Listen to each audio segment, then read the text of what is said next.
Hello students, so now we will do some more questions of chapter real number. Okay, we have 5 questions, we will complete this. Okay, this will improve your concept more. Okay, so in these 5 questions we will learn, actually these are the 2 questions we will discuss earlier. फिर भी हम लोग इसको यहाँ दोबारा पढ़ेंगे, अपने concept को रिवाइज कर लेंगे. तो इससे क्या होगा, आपकी जो चीज़ें आप पहले पढ़ चुके हो वो एक बार रिवाइज हो जाएगा अच्छे से. ठीक है, तो बहुत ध्यान से देख लेना इन सारे क्वेश्चंस को. सबसे पहले वाले हम कह रहे हैं prove that this is a composite. हमें बताना है ये कंपोजिट नंबर है, इसको प्रूव करना है. तो कुछ बच्चे क्या करते हैं, इसको पूरा सॉल्व करना स्टार्ट कर देते हैं कि इसका मल्टीप्लाई तीनों में करा के फिर 31 ऐड करके फिर चेक करेंगे क्या ये किसी और से जा रहा है कि नहीं. ऐसा नहीं करना है आपको, बहुत जल्दी हो जाएगा क्वेश्चन. सबसे पहले बस आपको ये पता होना चाहिए क्या होते हैं कंपोजिट नंबर्स. तो composite number are basically which are not prime, जो प्राइम नहीं होते वो कंपोजिट होते हैं. इट मीन्स प्राइम के कितने फैक्टर होते हैं, 2. क्यों? क्योंकि प्राइम नंबर्स सिर्फ 1 से जाते हैं, या prime numbers are those which can be divide by itself और 1, वो सिर्फ 1 से जाएंगे या खुद से जाएंगे, those are prime. It means composite numbers क्या हो गए, जो 1 और खुद के अलावा भी किसी से चले जाए. इट मीन्स या ये भी कह सकते हैं इसको सेकंड स्टेटमेंट के फॉर्म में कि ऐसे नंबर्स जिनके 2 से ज़्यादा फैक्टर्स होते हैं. 2 फैक्टर मतलब 1 और खुद जो सभी का होता है, उसके अलावा अगर किसी और का फैक्टर्स हो गया, वो किसी और से भी जा रहा है, वो इट मीन्स वो कैसा है, कंपोजिट है. तो अगर हम बात करें तो ये एक पूरा नंबर है. ये पूरा नंबर जो भी होगा ये 1 से तो जाएगा ही. ये पूरे नंबर को सॉल्व करके करेंगे, जो भी होगा वो खुद से तो जाएगा ही. इट मीन्स इसके अलावा एक भी नंबर हमें पता चल जाए जिससे ये पूरा डिवाइड हो रहा हो, तो हम कह देंगे कैसा है, कंपोजिट. तो एक नंबर निकालने के, क्योंकि हमें प्रूव करने के लिए कंपोजिट सिर्फ एक एक्शन निकालना है, तो सिर्फ एक एक्शन निकालने के लिए हमें इसको पूरा सॉल्व करने की जरूरत नहीं है. ठीक है, हम क्या करेंगे यहाँ पे इस 31, क्योंकि बेसिकली यहाँ पे कितने टर्म्स है, ध्यान से देखोगे यार 2 टर्म्स है. ये एक पहला टर्म है, ये हमारा दूसरा टर्म है. इन दोनों टर्म में क्या कॉमन आ रहा है, 31. तो अगर यहाँ पे हम 31 कॉमन ले लें, ठीक है, 31 अगर कॉमन ले लेंगे तो क्या बचेगा यहाँ पे. ठीक है, मैंने 31 कॉमन ले लिया, तो पहले वाले के पास क्या बचा, 23 मल्टीप्लाई बाय 29 और प्लस, क्योंकि ये 31 चला गया कॉमन आ गया, और प्लस 1. तो अब यहाँ से आपको क्लियर दिख रहा है कि ये जो पूरा नंबर है, अगर यहाँ 31 से डिवाइड कराएंगे तो पूरा कट जाएगा. इट मीन्स 31 भी इस पूरे नंबर का फैक्टर है, और हमें सिर्फ एक ही निकालना था जिससे वो कंपोजिट प्रूव हो जाएगा. तो यहाँ पे हम इसको डिवाइड करके नहीं लिखते हैं, बस यहाँ लिख देंगे so it can be easily divisible by 31, so this is a composite number. Okay, यहाँ लिख देंगे सो इट कैन बी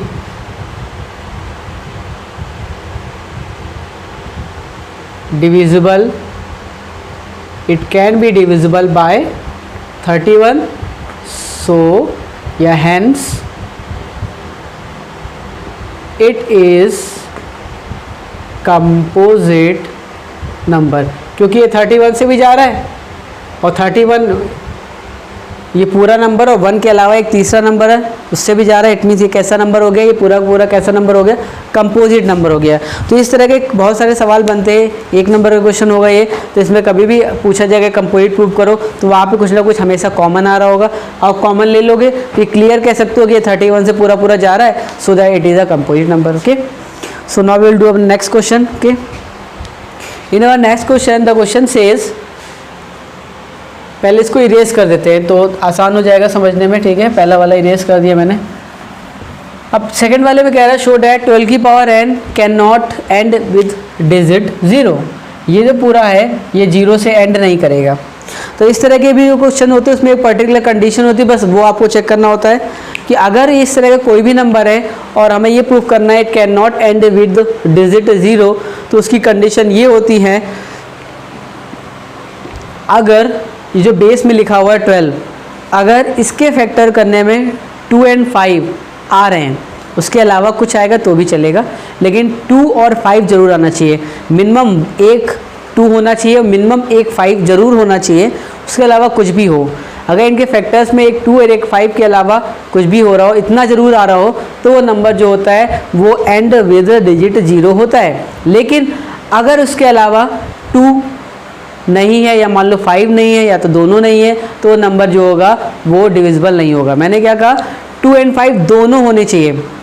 जबकि अभी हम लोग ने पीछे पढ़ा, जब हम लोग पढ़ते थे टर्मिनेटिंग डेसिमल, तो उसमें कंडीशन होती है कि डिनोमिनेटर के पास या तो 2 हो या 5 ना हो तो भी चलेगा, 2 की पावर में समथिंग हो तब भी ठीक है, या एक सिंगल 2 हो तब भी ठीक है, या 5 की पावर में समथिंग हो, या सिर्फ सिंगल 5 हो तो भी ठीक है, या 2 और 5 दोनों है तो भी ठीक है, लेकिन एक्स्ट्रा नहीं कुछ होना चाहिए। ये पढ़ा था, मतलब सिर्फ 2 होगा तो भी चलेगा। लेकिन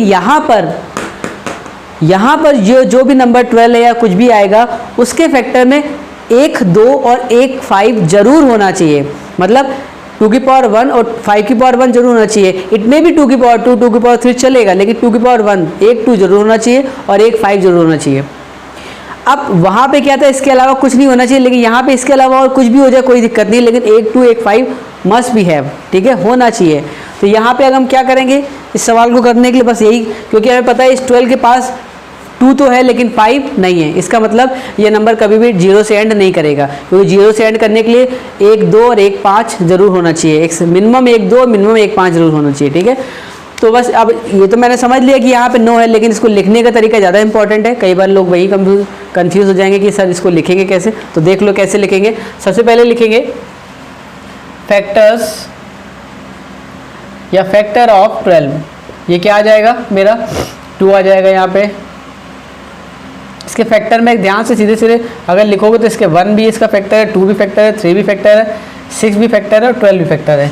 इतने लोग इसके फैक्टर में आएंगे, 1 आएगा, 2 आएगा, 3 आएगा, 6 आएगा, 12, दीज 5, ये दोनों 5 नंबर इनके क्या है फैक्टर। लेकिन अब हम कंडीशन लिखेंगे, क्या कंडीशन होती है, फॉर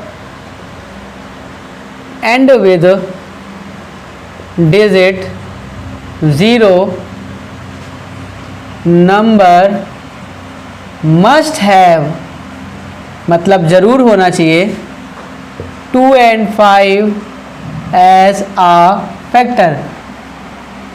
फैक्टर के फॉर्म में 2 और 5, 2 और 5 जरूर उसके फैक्टर होने चाहिए, जबकि यहाँ पे सिर्फ 2 है, 5 नहीं है, ठीक है। बट हेयर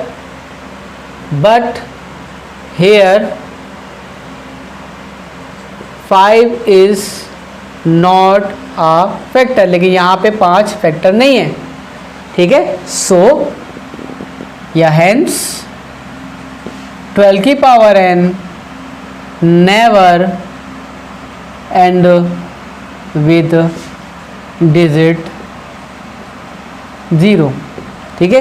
क्योंकि अब यहाँ 5 इसके पास फैक्टर के फॉर्म में नहीं है, क्योंकि यहाँ पे 12 है, 12 के फैक्टर में 5 होता नहीं। इट मीन्स ये जो भी 12 की पावर n आएगा, कुछ भी n रखने पे जो भी 12 की पावर n आएगा उसमें कभी भी एंड में 0 नहीं आएगा, चाहे n की वैल्यू कुछ भी हो, ठीक है। तो ये कंडीशन होती है। ये एक सेम प्रोसेस हर तरह के सवाल में करेंगे, बेस में जो होगा वो उसके फैक्टर करते हैं और चेक कर लेते हैं, ठीक है। नेक्स्ट हमारा क्वेश्चन है, बहुत अच्छा क्वेश्चन है, ठीक है। पहले मैं इसको इरेज कर दूंगा जिससे और मेरा स्पेस बन जाएगा, ठीक है। ये लिखने का तरीका आपको याद होना चाहिए, पता होना चाहिए, ठीक है। अब नेक्स्ट क्वेश्चन में कह रहा है if 2 positive integer, 2 positive integer हैं, एक a है और एक b है। a की वैल्यू दी है x³ y² और b की वैल्यू दी है xy³, और x y क्या है, प्राइम नंबर्स हैं। Find the HCF and LCM of a and b, हमें किसका HCF LCM निकालना, a और b का। बहुत सरल है। कई बार क्या होता है बच्चे कंफ्यूज हो जाते हैं कि सर यहाँ a और b के फॉर्म में दिया है और a की वैल्यू x y के फॉर्म में दी है, b की वैल्यू भी x y के फॉर्म में दी है। तो इसमें कंफ्यूज होने की कोई ज़रूरत नहीं है, ये वैसे ही सवाल है जैसे हम लोग करते थे।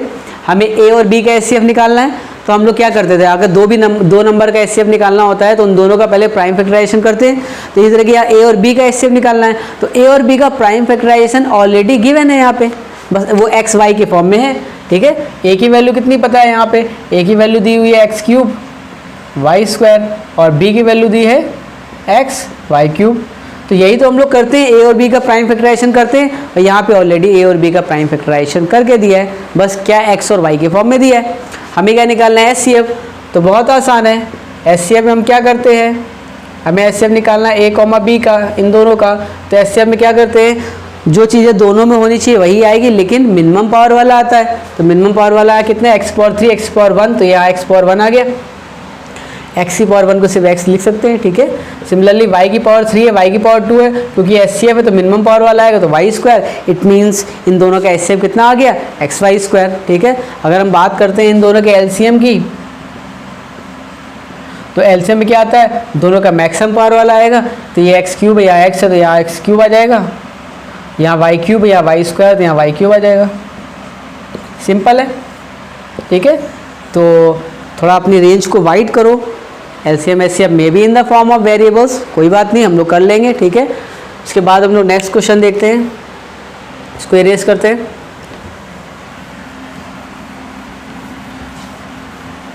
कोई क्वेश्चन मिस हो गया हो, कोई सोल्यूशन मिस हो गया तो वीडियो को पॉज करके बैक करके देख लो, ठीक है। ये एडवांटेज है हम लोगों का ऑनलाइन एजुकेशन का, ठीक है। उसके बाद देखो क्या कह रहे हैं, 3 की पावर 13 माइनस 3 की पावर 10 इज डिविजिबल बाय। अब ये जो है 3 की पावर 13 माइनस 3 की पावर 10, ये डिविजिबल बाय मतलब किससे किससे डिवाइड कर रहा है, इन तीनों से जाएगा कि इन दोनों से जाएगा, सिर्फ कि इन तीनों से जाएगा कि इन तीनों से जाएगा, इन चारों में कोई एक आंसर है, ठीक है। तो कुछ बच्चे क्या करेंगे, डायरेक्ट अप्रोच कर देंगे। वो क्या करेंगे, इनको पहले 3 की पावर 13 को सॉल्व करना स्टार्ट कर देंगे, 3 की पावर 10 को सॉल्व कर लेंगे, घटा देंगे, जो नंबर आएगा फिर एक एक करके डिवाइड करेंगे। नहीं करना है ऐसा, ठीक है। ये इतना बड़ा क्वेश्चन नहीं है कि इतनी बड़ी कैलकुलेशन करनी पड़े, थोड़ा सा आप दिमाग लगाओगे बहुत जल्दी हो जाएगा। तो एक्चुअली में हम यहाँ इसको सॉल्व नहीं करेंगे, हम यहाँ कॉमन ले लेंगे। कितना आ रहा है, 3 की पावर 10 कॉमन आ रहा है, तो कितना बच गया, 3 की पावर 3 माइनस 1 बच गया, तो ये 3 की पावर 10 और 3 की पावर 3 इट मीन्स 27 माइनस 1, तो ये मेरा आ गया 3 की पावर 10 और 26, ये नंबर है बेसिकली। अब हमें डायरेक्ट रख के चेक करना है, ठीक है। अगर हम पहले की बात करें, इन तीनों पेयर को चेक करें, तो क्या ये 3 से जाएगा, जाएगा, डिनोमिनेटर में कुछ नहीं बचेगा। क्या ये 13 से जाएगा, जाएगा, 13 टू ज़ा, ठीक है। क्या ये 15 से जाएगा, ये 15 से नहीं जाएगा, फंस जाएगा यहाँ पे। क्यों, क्योंकि यहाँ 3 1 जा 3 और 3 एक 3 से ये 5 टाइम्स चला जाएगा, नीचे 5 बच जाएगा। अब ये जो नीचे 5 बच रहा है वो बचा रहेगा, वो फर्दर डिवाइड नहीं हो रहा है। इट मीन्स इस पेयर में ये 15 की वजह से ये मेरा पेयर गलत हो गया, इन तीनों से नहीं जा रहा है, ठीक है। सेकंड की बात करते हैं इस पेयर की, तो 3 से बात करें तो 3 से तो जा रहा है, मुझे पता है, डिनोमिनेटर में कुछ नहीं बचेगा, कोई बात नहीं। क्या 10 से जा रहा है, नहीं जा रहा है। अगर आप 10 से देखोगे तो ये 2 से 2 5 जा और ये 2 13 जा और ये फिर 5 बच जाएगा, फर्दर ये डिवाइड नहीं होगा। इट मीन्स ये पेयर भी क्या हो जाएगा, गलत 10 की वजह से, ठीक। थर्ड वाले पेयर को चेक कर लेते हैं, तो क्या ये 2 से जाएगा, हाँ जाएगा, 2 1 जा और ये 2 13 जा, 13 आ जाएगा, 2 से जा रहा है, ठीक है भाई। क्या ये 3 से जा रहा है, हाँ जा रहा है, 3 1 जा और 3 से ऊपर जाएगा, 3 की पावर 9 हो जाएगा, एक 3 कम हो जाएगा, जा रहा है भाई। क्या ये 13 से जा रहा है, हाँ जा रहा है, 13 वजह 13 टू जा। इट मीन्स ये तीनों नंबर से ये जा सकता है, ये नंबर 3 से भी 2 से भी जा सकता है, ये नंबर 3 से भी जा सकता है, ये नंबर 13 से भी जा सकता है। इट मीन्स ये पेयर मेरा ठीक है। और मुझे पता है ये पेयर गलत हो गया, क्यों, क्योंकि 10 की वजह से ये फंस गया, तो 10 यहाँ पे भी है, 10 ये भी नहीं जाएगा, ठीक है। तो इन चारों में ये जो नंबर है वो किससे जा रहा है, इस पेयर से, इन तीनों से जाएगा, ठीक है। तो बहुत आसान भी था और थोड़ा सा पहले से पता होता है तो फिर फर्दर उसकी मिस्टेक होने की पॉसिबिलिटीज़ कम हो जाती है। तो एक बार इस तरह क्वेश्चन एक बार एटलीस्ट गो थ्रू हो जाते हैं तो नेक्स्ट टाइम वो गलत नहीं होंगे, ठीक है। फर्स्ट टाइम एक तरह का क्वेश्चन आता है तो थोड़ा कन्फ्यूजन होता है, अब तो नहीं होगा, ठीक है। नेक्स्ट वाला देख लेते हैं, लास्ट वाला हमारा क्वेश्चन, इसको भी इरेज कर देते हैं।